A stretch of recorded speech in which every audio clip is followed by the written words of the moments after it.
Welcome back, ladies and gentlemen, to the Brandon Coin YouTube channel, and today I have a video on a mining specific motherboard. They don't have any name brand or anything, or they go under a lot of different name brands, but these are basically knockoff Octominer boards, which in reality an Octominer board was a Chinese motherboard anyway, but these are riserless motherboards. So it's a big huge motherboard and you just plug the card straight into it. So it's pretty appealing, but it does have its pros and cons. So let's go over that and let me flip it around and show you what we got. There she is. So this is the mining specific motherboard, riserless motherboard. I don't know what you want to call them, but this is the non-name brand one. I'll show you the name brand ones were like the Octominer boards or whatever. There's been a couple like big name brand manufacturers that have made motherboards that have like a LGA socket right here to put like an Intel chip in. These come pre-installed with like a little tiny Celeron or Atom. I can't remember what it is, but we'll check that out once I get it booted up. They don't ship with RAM. So the RAM that is required for these is DDR3L, and this is the stick that I have. So PC3L12800, and it's just a 4 GB stick. We don't need anything crazy.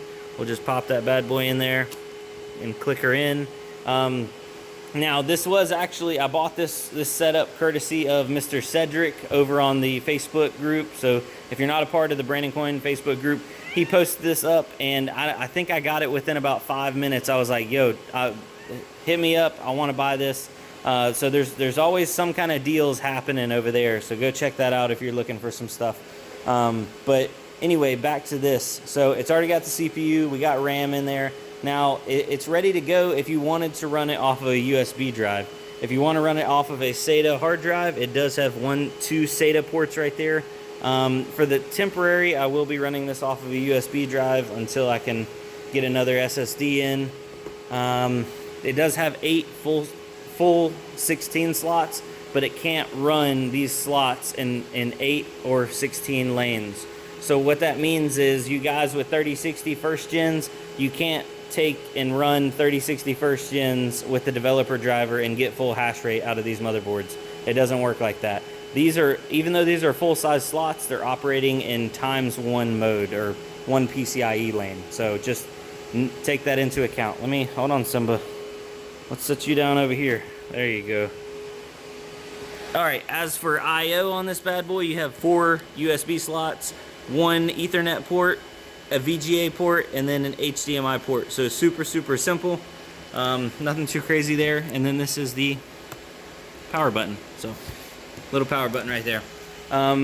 They do make like actual cases for these, and that's what we're going to talk about, pros and cons, because these bad boys, once you start stacking them up with graphics cards, they get hot. Let me show you my Octominer. It's a fully stocked rig of these, and I have to keep a fan blowing through them because they can't keep themselves cool. So you'll see my ghetto setup right here. I literally zip tied a box fan to blow through these rigs, because no matter how much air I had moving inside here, everything else was running cool, but these cards on this Octominer were not. So if you check them out, they are super packed in there, super tight, and they don't have a lot of room to breathe.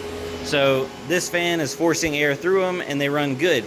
These motherboards were designed to be inside of server cases. So on the front side, there'd be fans pushing air through them and cooling all the cards off. And these motherboards, actually, a lot of times, people run them with no fans on the coolers. So they'll just be the GPU with the heatsink. And Simba is all kinds of in the way. So I'm going to get this bad boy plugged in. They don't run off of a 24-pin cable. They actually only run off of 6 pins. So you plug all those 6 pins in on the back. Actually, I'm not sure if all these need to be plugged in or not. I'll double check, and I'll tell you about that once we get started here.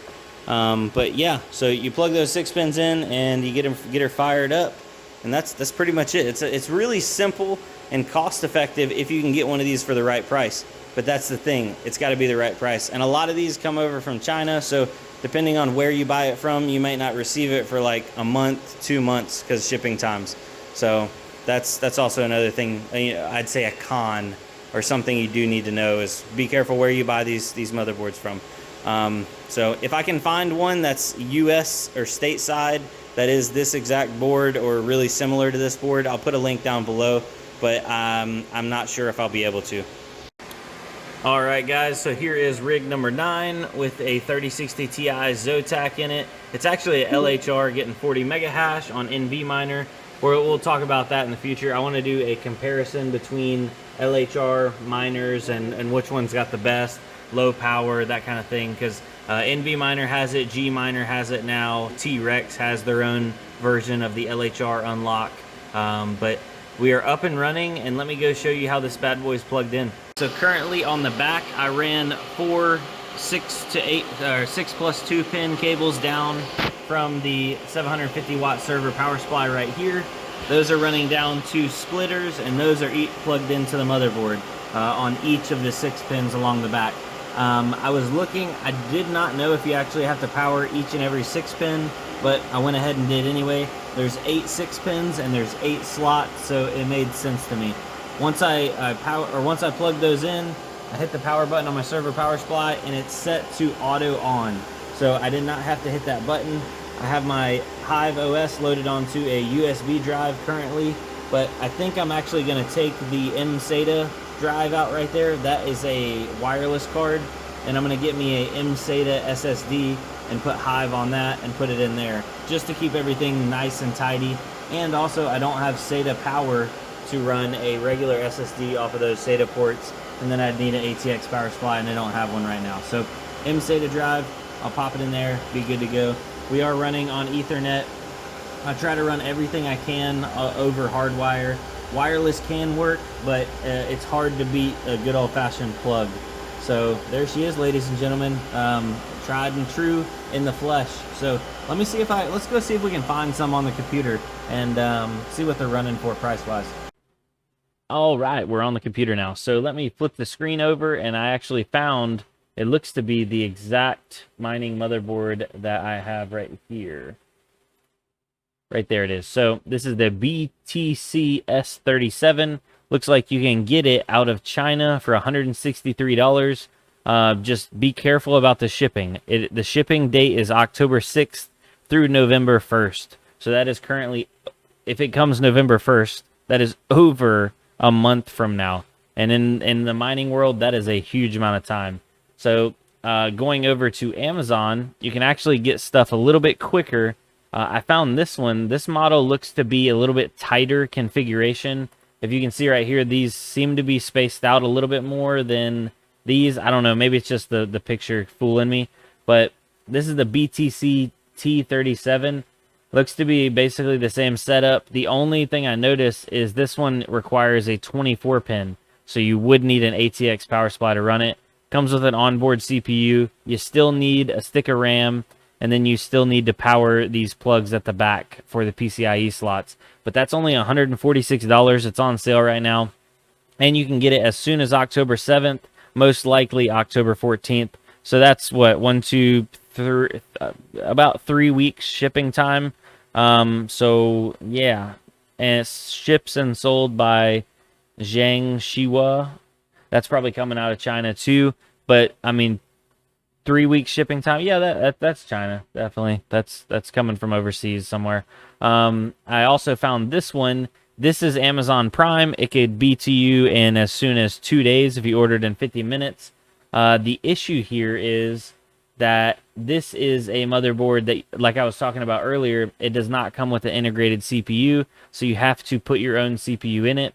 It's already more expensive. It's $189. By the time you buy a CPU, you're going to have another $50 to $100, depending on what it is. I didn't even look and see what socket this is.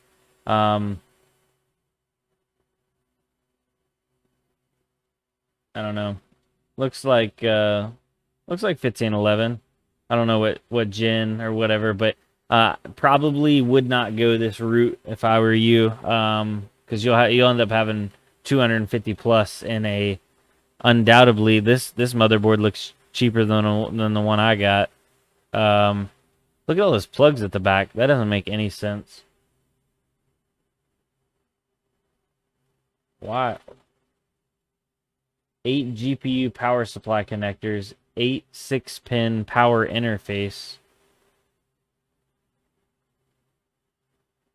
This has got like you run cables into here, and I think you run cables out of here into the GPUs. I've seen this setup. This is used in a lot of like really tight server cases. Yeah, I don't really suggest it. But if you were gonna buy one of these, this is probably the one I would point you towards. It's the cheapest. It's actually cheaper than the one I got, and cheaper than what I paid for mine. But I got a lot of other stuff too. So still, big shout out to Cedric over on the Facebook. He hooked me up. Much appreciated, bro. But yeah, one of these, you need an ATX power supply. You still need a server power supply. So slap you some cards in it. I don't know, man. It's still a hard sell. You know what? I have a video coming out, guys, on. Let me do a little teaser here. Yeah, we got a video coming out on one of these. Yeah, 6 PCI expansion card. So we've been working with the company trying to get them to get availability, because these big expansion cards, like everybody can buy a 4-time splitter or a 2-time splitter, but getting anything bigger than that has been a struggle. So that video is coming hopefully tomorrow. I don't want to release it if they're not actually ready to sell stuff, because one thing I hate doing is like reviewing new tech that nobody else can get. That doesn't happen very often, because most of the time I get stuff last. So you guys probably have it before me, but whatever, I'm rambling. Anyway, guys, I want to thank you guys for coming out, watching the video, and checking out the old mining motherboards, or riserless motherboards. So you can actually go and get a legit Octominer motherboard. And you know what? While we're here, let's see what an Octominer board's going for. Octominer motherboard. Woo! $289. And that's the only one on eBay right now. So this is OG back in the day.